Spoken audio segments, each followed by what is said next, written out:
Hoy día, como siempre, tenemos una sesión maravillosa con Daniel Legaña. Daniel Legaña, aparte de ser del Comité Científico del Congreso, es antropólogo social de la Universidad de Chile, magíster en estudios latinoamericanos, también de la Universidad de Chile, y doctor en ciencias antropológicas de la Universidad Autónoma Metropolitana de México, UNAM.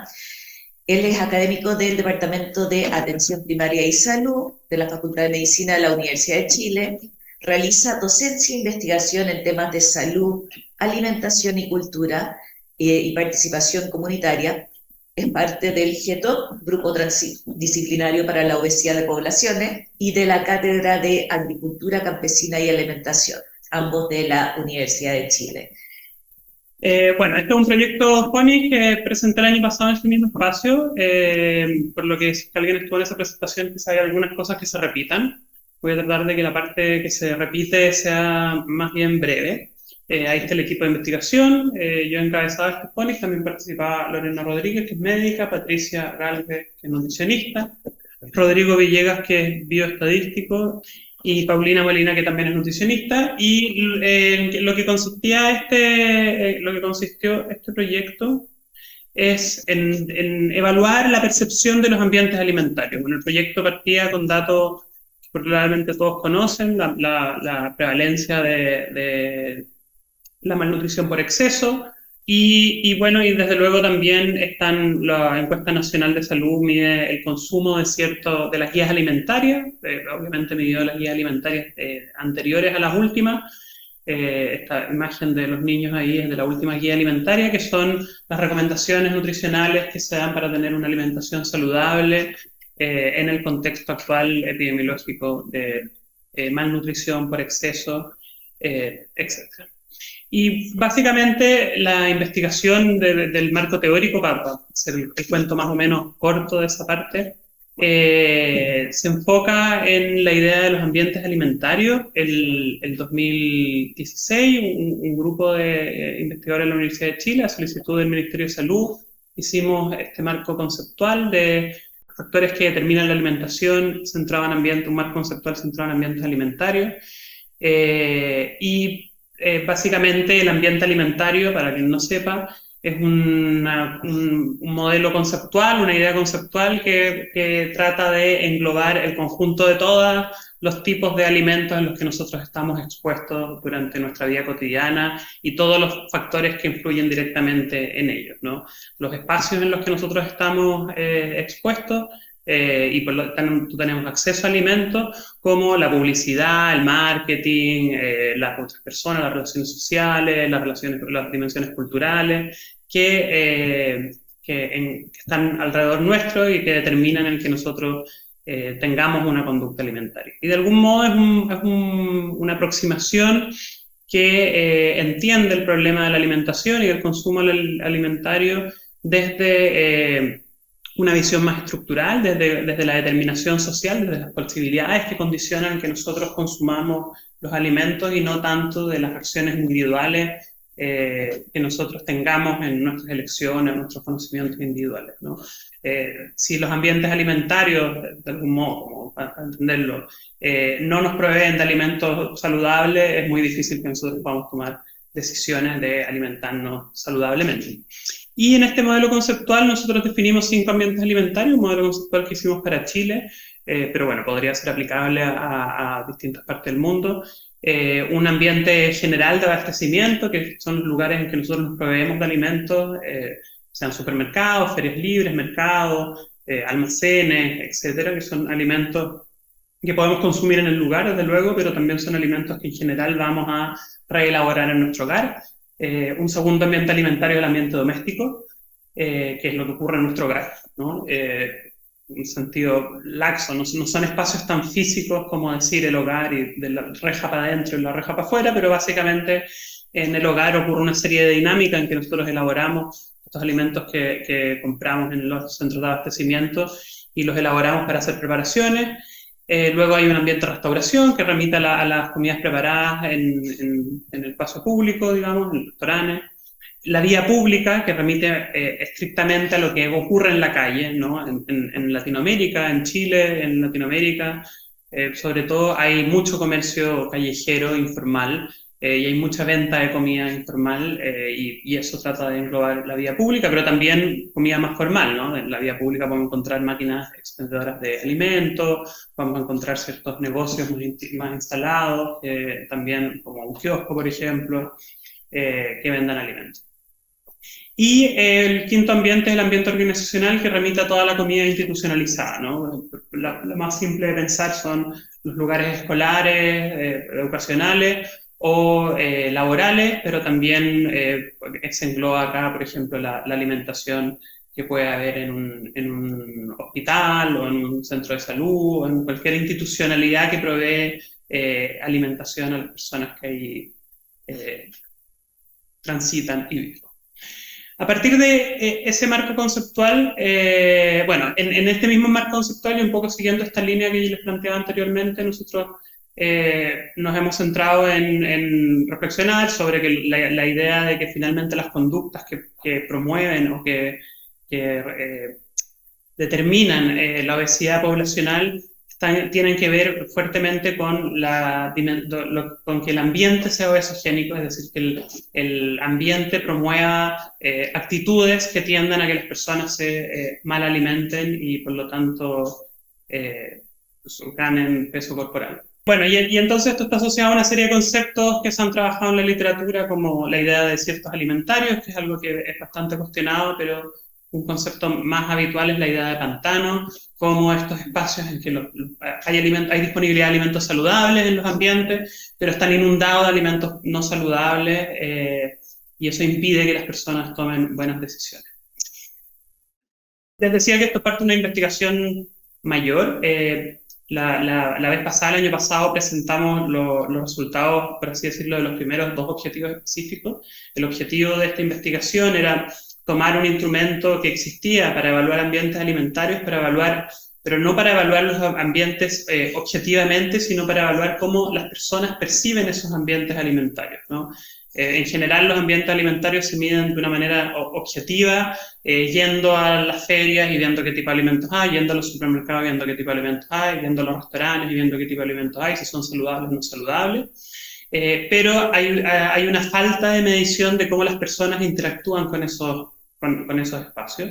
Hay pocos estudios que se tratan de eso y un grupo norteamericano desarrolló este instrumento, que es un instrumento estandarizado que trata de caracterizar los ambientes alimentarios desde la percepción. Y lo que nosotros hicimos fue tomar este instrumento, hacer todo un proceso de traducción, de adaptación cultural, etc. Lo piloteamos y esos fueron los resultados que mostré el año pasado.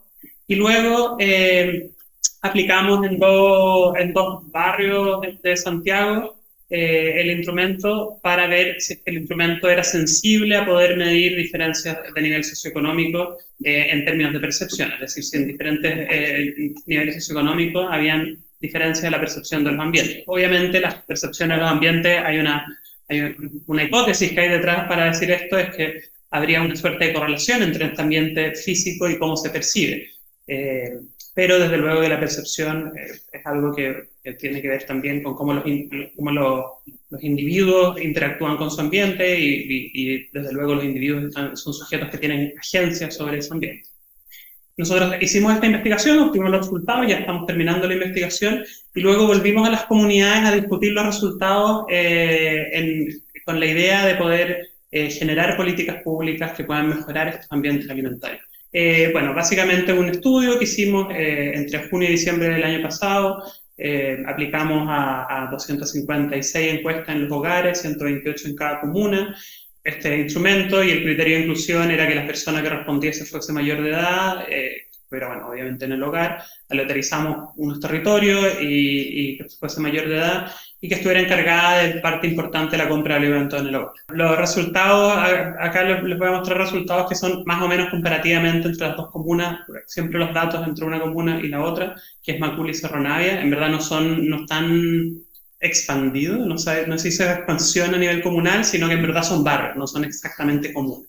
Pero son barrios dentro de las comunas que cumplían con perfiles bastante homogéneos de nivel socioeconómico internamente en ese barrio y que eran representativos de esta diferencia que nosotros queríamos hacer. Entonces fuimos a un barrio de Macul y a otro barrio en Cerro Navia Y claro, por ejemplo, a nivel educacional, en Macul el 60% tenía educación superior completa, y si vemos en Cerro Navia, solo el 22%, y había un 20% que tenía octavo básico o menos, y un 34% que tenía educación media completa. Entonces, evidentemente había una diferencia a nivel educacional bastante clara. Había una proporción mayor de gente soltera versus en Macul, que había más gente casada. Y un dato que nos llamó la atención, que no lo esperábamos, y que no había en Macul había una alta porcentaje de personas desempleadas no buscando. Cosa que igual era consistente con la edad promedio. Nosotros no caracterizamos la muestra, no intencionamos la muestra por edad, pero la edad promedio en el barrio que nosotros éramos era una edad, el promedio de 56 años, y con una desviación estándar de casi 20 años, por lo tanto una población importante eran probablemente jubilados. Bueno, y después, para las personas que estuvieron hace un año, hay una serie de preguntas que tratan de caracterizar estos ambientes. Por ejemplo, hay unas preguntas sobre el ambiente doméstico, y si es que en la última semana tuvo frutas o verduras o lácteos o legumbres. Bueno, una pregunta larguísima, estas son algunas nomás. O alimentos no saludables, como bebidas gaseosas, dulces con crema, cecina. Lo que es interesante cuando uno hace la comparación es que si uno ve esto y dice, bueno, la disponibilidad que hubo de cosas saludables es alta en Macul. O sea, hubo cosas saludables y hubo cosas no saludables, o sea, hay menos cosas no saludables en la gente. Y lo que es interesante es que cuando uno compara, aunque sigue siendo alto el número de cosas que hay saludables en Cerro Navia, igual disminuye, ¿no? Igual hay menos. O sea, cuando uno dice que el 90% tuvo frutas en su hogar, es igual quiere decir que hay un 10% que no tuvo, ¿no? Versus acá que un 4%. Bueno, y acá, para ser claro qué quieren decir esas flechitas, es que baja el indicador, y si es rojo es que es algo negativo, y si baja el indicador y es verde, o si sube el indicador y es verde, quiere decir que es algo positivo, ¿no? Por ejemplo, hay menos disponibilidad de dulces con crema en Cerro Navia. Dicen afirmar que hay menos, es una pregunta, nadie se metía en el closet a saber si las tenían o no, pero hay algunas cosas que son, aunque en general es más malo las indicaciones de cómo ellos perciben su hogar, ¿no? Y ante la pregunta, que es una pregunta elaborada sobre si percibe disponibilidad de alimentos saludables, en Cerro Navia hay un porcentaje que es menor el que dice que es saludable, muchísimo menor, 64 a que siempre hay alimentos. Y el nunca y ocasionalmente sube de 5% a 28%. Luego hay otras preguntas sobre el entorno, si es difícil o fácil comprar, y acá básicamente se dividen en dos grupos de alimentos que en la nomenclatura chilena entenderíamos como saludables, aunque uno podría poner en cuestión los alimentos procesados, envasados con sello. Y entonces, o sea, sin sello más bien, por el hecho de ser ultraprocesados muchos de ellos. Pero se pregunta si es fácil en el vecindario adquirir frutas y verduras, si considera que esas son frescas, si considera que son, o sea, si considera que son de calidad, y si considera que son variedad. Esas son las tres preguntas. Si es fácil, si son variadas y si son de calidad. Nuevamente, la calidad es algo que queda a la subjetividad de cada persona, y en general ocurre lo mismo, ¿no? En Cerro Navia hay una peor percepción de estos alimentos. Un dato que fue súper interesante era que en Macul había una mayor predominancia de compra en el supermercado. Hay distintas preguntas, ¿no? ¿Dónde compran? Y era una pregunta abierta que podía indicar muchos lugares, pero después había una pregunta de cuál era el lugar en que principalmente realizaba la compra mayoritaria de alimentos. Y en Macul era el supermercado, y en Cerro Navia era la feria libre, ¿no? Cosa que cuando nosotros veíamos los resultados nos hace cierto sentido, digamos, en primer lugar, como que a uno le produce, es consistente con las hipótesis que uno tiene de cómo se distribuye la población en Chile, y que el supermercado es más caro que la feria, etc. Pero igual nos parecía bastante sorprendente. Sin embargo, la disponibilidad en este ambiente de abastecimiento, nuevamente ocurren cosas que son más o menos obvias, ¿no? La percepción de que hay snack dulce o salado, que hay bebidas azucaradas, es altísima en Macul, pero aún así es más alta en Cerro Navia. O sea, a pesar de que es alta, está más saturado y es un peor ambiente alimentario. Y en general, con la percepción de alimentos saludables también ocurre lo mismo. Luego, hicimos una pregunta por restaurantes, y esto fue el año pasado, por comidas fuera del hogar. Y esta fue la pregunta, o sea, fue el grupo de preguntas que más dificultad tuvo esta encuesta en las dos mediciones, ¿no? Obviamente por la pandemia, eso es uno en primer lugar, y otro porque nunca supimos muy bien interpretar, o sea, cómo interpretar si el dato había que preguntarlo sobre el total de personas o sobre la submuestra, que eran los que efectivamente salían, cómo se interpreta eso. Los datos que están acá sobre la submuestra, o sea, primero está indicada la muestra. En Macul eran 128 encuestas, el 47% salía fuera del hogar, es decir, la mitad, y este 31% de los que iban, ¿no? Y acá ocurre lo mismo, es sobre los que iban. Pero bueno, este fue el indicador que fue más complejo. Y por último, esto también fue algo así como sorprendente, era esto que les decía de las ferias libres, que consumían mucho más en las ferias libres. El otro dato que nos sorprendió y nos hizo ruido era que la alimentación de la vía pública en Macul era percibido mucho más malo que en Cerro Navia. Cuando preguntamos por la vía pública, pasó algo que, a diferencia de lo que nos estaban respondiendo en todos los ambientes, en el de la vía pública, en Cerro Navia había una mejor percepción de que la vía pública era más saludable. Una cosa que yo les comenté la última vez, cuando estuve aquí el año pasado, es que nosotros estábamos haciendo análisis factoriales de cómo se comportaban un conjunto de preguntas. Acá yo he mostrado algunas respuestas de algunas preguntas, muy cherry picking, pero una selección cualquiera. Y nosotros lo que fuimos fue construyendo un conjunto de factores por conjunto de preguntas, pero de todos ellos empezamos a sacar como un factor y le dimos una ponderación, y entonces nos dieron unos puntajes globales y nos dieron unas curvas de distribución de las dos comunas. Y entonces este es el valor global de los 5 ambientes hecho en un gráfico que se distribuyen bueno, obviamente estas cosas ordenan, pero más o menos esto se traduce en números, en el que no tengo el número acá, pero en el número, el puntaje global que daba Macul era un puntaje que era un poco más alto que el de Cerro Navia. Todas fueron diferencias estadísticamente significativas, esos aspectos le interesa más a la vía estadística.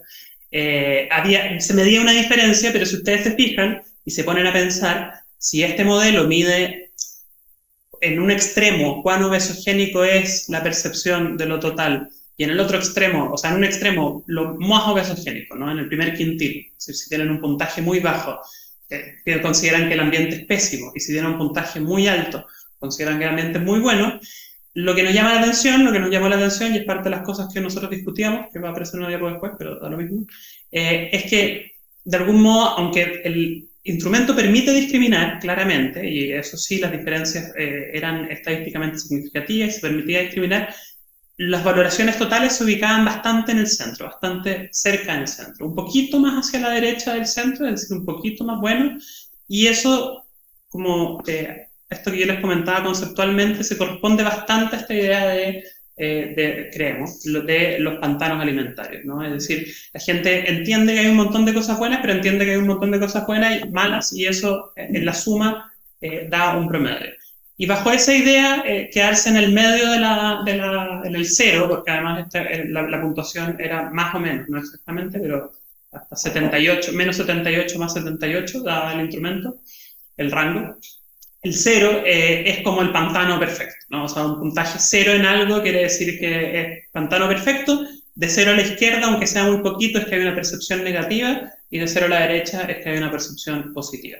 Y entonces en el global da una percepción positiva, muy marcada por, vamos a adelantar uno, porque el ambiente doméstico es el ambiente que se percibe como el ambiente más saludable, ¿no? Ese está notoriamente marcado a la derecha, ambos se inscriben en el cuarto quintil, la diferencia nuevamente es bastante importante entre Cerro Navia y Macul. Claro, nadie vive, o sea, quizás un puntaje que estuviera en el primer quintil sería alguien que vive muy privado de alimentos o con un ambiente solo rodeado de alimentos muy poco saludables, y el quinto tendría que ser alguien que vive, no sé, arriba de un árbol de manzana. Pero dicho eso, como es improbable que eso ocurra en las sociedades modernas, obviamente este instrumento va a estar, o sea, más o menos la gente tiene acceso a disponibilidad a los alimentos parecidos, ¿no? Pero esas pequeñas diferencias son significativas. Bueno, en el ambiente de abastecimiento también pasa lo mismo, un poco más a la derecha el Macul. Y en la vía pública pasa esto que ya les comentaba, ¿no? Que Macul tiene una peor percepción del ambiente alimentario. Y además pasa otra cosa, si se fijan en Macul, ambos están desplazados del cero a la izquierda. Es decir, la vía pública objetivamente, o no objetivamente, pero subjetivamente, consensualmente, todos la perciben como más mala, ¿no? O sea, de la mitad, a diferencia del ambiente doméstico, que es muy bueno, y el de abastecimiento que está en un lado en el cero a la izquierda y en el otro lado el cero a la derecha. Bueno, y esto es lo que nos pasaba con restauración, que era un caos, porque aquí tuvimos un problema, obviamente, como lo analizamos, y tiene que ver con eso de que no todo el mundo come fuera del hogar, que es algo que también hay que reflexionar de cómo uno estandariza ese tipo de preguntas. Pero lo vamos a dejar, si quieren después que lo pregunta, pero lo vamos a dejar en suspenso. Pues, algunas ideas que podemos concluir, aunque quiero después decir otras ideas, pero que, bueno, que funciona, es un instrumento que funciona, que permite dar una puntuación, o sea, pusimos una puntuación y más o menos funciona. Ahora estamos en otro proyecto, en un Fondesit, en el que vamos a aplicarlo. De hecho, en este mismo momento están aplicándolo en otras dos comunas, y entonces ahí vamos a poder un poco problematizar más algunas cosas. Hicimos algunas modificaciones porque lo tuvimos que reducir. El instrumento que nosotros ocupamos era un instrumento de 40 minutos, tuvimos que reducirlo a 20 por una cosa también económica. Subcontratamos la toma de encuestas y eso es carísimo, vale oro hacer encuestas. Y entonces, bueno, tuvimos que reducirla, pero las preguntas se mantuvieron, no modificamos las preguntas, por lo tanto vamos a poder... y estos núcleos que permiten hacer estas construcciones los mantuvimos. Básicamente tenemos un instrumento que más o menos permite medir el grado de exogenidad. Y algo que yo dije, bueno, hay esta percepción que les decía se percibe mayoritariamente la idea de un pantano. La idea de pantano es algo que el instrumento de algún modo logra de algún modo dar cuenta de esa idea.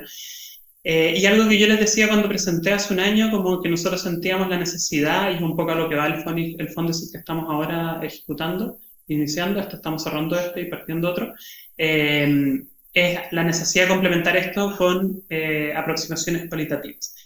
Nosotros después de eso hicimos este proceso de evolución, que creo que es algo que es lo último que hemos hecho, que fue súper interesante, y en que básicamente les presentamos un poco lo que estamos presentando ahora, el encuadre del marco teórico del ambiente alimentario, pusimos los resultados, los discutimos, y después hicimos una discusión de propuesta para mejorar.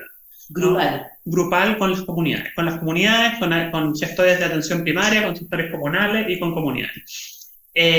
Nos pasó, para cerrar el tema de que descubrimos cosas que la encuesta no era sensible, pero claro, la villa de Macul quedaba muy cerca del estadio Colo-Colo, por lo tanto la idea de percepción de comida callejera era completamente entendible, porque cada vez que había partido vendían en todas las calles, en todos lados, y eso es algo que el instrumento no puede medir en sí mismo y que de repente dan resultados que uno no puede interpretarlos desde el instrumento, ¿no? Y en Cerro Navia, de ignorante que soy, reconozco, no teníamos idea que después del estallido no había supermercados. Se destruyeron los supermercados en Cerro Navia, y después, cuando lo trataron de instalar un supermercado post-estallido, lo saquearon en los 2 días, que ya había pasado la pandemia, ya había pasado, o sea, y nadie más quiso, están abandonados. Entonces también esos resultados que a uno le sorprenden, si uno no hace una aproximación cualitativa, no puede a veces malinterpretarlo gravemente, ¿no? Pero lo interesante de este ejercicio con las comunas es que salieron en estos 4 encuentros salieron 68 propuestas que nosotros organizamos, y y sintetizamos en 10. Las voy a mostrar, bueno, este es un poquito de los encuentros para que nos crean que sí existieron. Y lo interesante es que las sintetizamos en 30, y si es que las tratamos de clasificar en si eran propuestas individuales o propuestas estructurales. Y pasó que 10 eran individuales, por individuales son propuestas que buscan que las personas, no sé, aprendan a cocinar, tengan mejores habilidades, sepan distinguir lo saludable y no saludable, y 20 eran estructurales, ¿no? Es decir, poner una feria, cambiar los horarios, poner restricción a la venta de alimentos, hacer ordenanzas municipales que permitan mayor disponibilidad. Lo cual es muy interesante en muchos aspectos, y de esto queremos escribir algo. Ayer hablábamos con Lorena que queríamos escribir algún artículo de esto, porque se suele partir de la idea de que las personas no tienen conciencia y no saben, y en verdad la gente sabe claramente lo que hay que hacer. Y no solo sabe claramente lo que hay que hacer, sino que sabe claramente que la educación es minoritaria, ¿no? O sea, claramente el problema no está en que la gente sepa elegir alimentos, que es un discurso muy, muy imperante en temas de alimentación saludable, sino que hay que hacer cambios estructurales que lo redefinen. Pero lo otro que nos pareció interesante, porque en este ejercicio nosotros atribuíamos, si era estructural o individual, es una atribución externa, y nosotros atribuíamos de qué ambiente estaba tratando de reformar. Y lo interesante es que las individuales están mayoritariamente centradas en el ambiente doméstico, que es en el que existe una mayor capacidad de decisión sobre la ingesta de alimentos y sobre cómo producirlo, y bueno, aprender a cocinar si a cocinar en la casa, etc. Y las estructurales eran orientadas principalmente al abastecimiento o a la comida institucional.